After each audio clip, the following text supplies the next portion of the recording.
नमस्कार दोस्तों। क्या आप जानते हैं कि नरेंद्र मोदी जी ने भारत को केवल डिजिटल सुपर पावर नहीं बनाया, बल्कि उन्होंने भारत की प्राचीन ज्ञान प्रणालियों को भी नया जीवन दिया है। जी हां, मोदी जी की नीतियों ने भारत की संस्कृति, विज्ञान और चिकित्सा को न केवल बचाया, बल्कि उसे एक ग्लोबल रिकॉग्निशन भी दिलाई है। आज हम बात करेंगे कि कैसे मोदी जी की सरकार ने भारत के प्राचीन ज्ञान को आधुनिक युग में पुनर्जीवित किया। तो चलिए इस यात्रा पर निकलते हैं। साथियों, गीता में तामसिक, राजसिक और सात्विक तीन प्रवृत्तियों का वर्णन भगवान कृष्ण ने किया है। मोदी जी की सांस्कृतिक राष्ट्रवाद की विचारधारा में भारतीय संस्कृति और प्राचीन ज्ञान प्रणालियों को एक नई पहचान देने की बात कही गई है।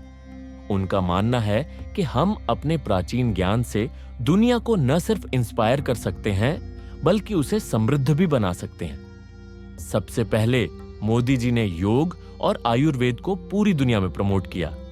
21 जून को इंटरनेशनल योगा डे की शुरुआत की गई, जो अब पूरी दुनिया में मनाया जाता है। मोदी जी का मानना था कि योगा के जरिए हम सिर्फ शारीरिक स्वास्थ्य नहीं, बल्कि मानसिक शांति भी पा सकते हैं। इसके अलावा आयुर्वेद को एक ग्लोबल ऑल्टरनेटिव मेडिसिन के रूप में स्थापित किया गया, जिससे दुनिया भर में भारत के पारंपरिक उपचार पद्धतियों की महत्ता बढ़ी।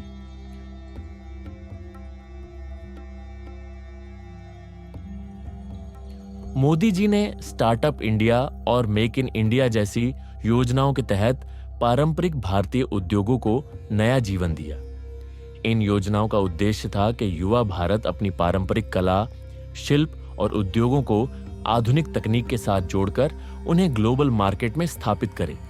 इसके अलावा वन डिस्ट्रिक्ट वन प्रोडक्ट योजना ने हर जिले में एक विशिष्ट पारंपरिक उत्पाद को प्रमोट किया, जिससे न सिर्फ शिल्पकारों को पहचान मिली, बल्कि भारत की पारंपरिक कला को भी अंतरराष्ट्रीय मंच पर जगह मिली। उदाहरण के लिए पाशमीना शॉल, बनारसी साड़ी और राजस्थानी हैंडीक्राफ्ट्स अब पूरी दुनिया में प्रसिद्ध हो गए हैं।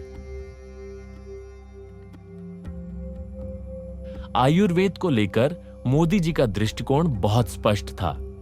उन्होंने आयुष मिनिस्ट्री को सशक्त किया और आयुर्वेद को न केवल भारत में बल्कि पूरी दुनिया में एक वैकल्पिक चिकित्सा पद्धति के रूप में स्थापित करने का काम किया। इंटरनेशनल आयुर्वेदा डे की शुरुआत और आयुर्वेद के प्राकृतिक उपचारों को बढ़ावा देने के लिए कई कदम उठाए गए। अब कई देशों में आयुर्वेद के माध्यम से लोग नेचुरल हीलिंग को अपनाते हैं। आयुर्वेद सिर्फ एक चिकित्सा पद्धति नहीं, बल्कि यह हमारे पारंपरिक जीवन शैली का हिस्सा है, जो हमें स्वस्थ और दीर्घायु बनाने में मदद करता है।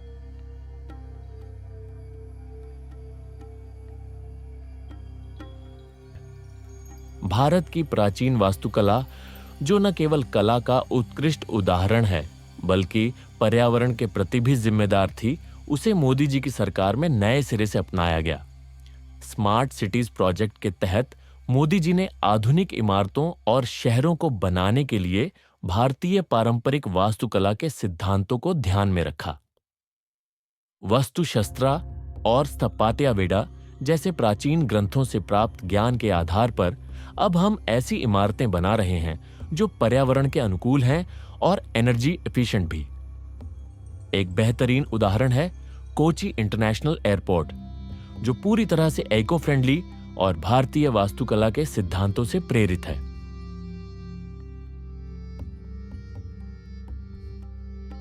शिक्षा के क्षेत्र में भी मोदी जी ने भारत की प्राचीन ज्ञान प्रणालियों को वापस लाने का काम किया है। उन्होंने वैदिक मैथमेटिक्स और संस्कृत को पाठ्यक्रम में समाहित किया है, ताकि छात्रों को गहरी समझ और तेज मानसिक क्षमता मिले। नेशनल संस्कृत इंस्टीट्यूट को पुनर्जीवित किया गया और वैदिक शिक्षा को बढ़ावा देने के लिए कई कदम उठाए गए। इससे न केवल छात्रों को बेहतर प्रॉब्लम सॉल्विंग स्किल्स मिली, बल्कि हमारी सांस्कृतिक धरोहर को भी एक नई दिशा मिली। तो दोस्तों, आज हमने देखा कि कैसे नरेंद्र मोदी जी की सरकार ने भारत की प्राचीन ज्ञान प्रणालियों को एक बार फिर से जीवित किया और उसे आधुनिक युग में एक नया रूप दिया। मोदी जी का यह दृष्टिकोण न केवल भारत के लिए बल्कि पूरी दुनिया के लिए एक प्रेरणा है। भारत की प्राचीन चिकित्सा, विज्ञान और संस्कृति को सही दिशा में पुनः स्थापित कर मोदी जी ने एक मजबूत और समृद्ध भारत की नींव रखी है। अगर आपको यह वीडियो पसंद आया हो तो कृपया इसे अपने दोस्तों के साथ शेयर करें और हमारे चैनल को सब्सक्राइब करना न भूलें।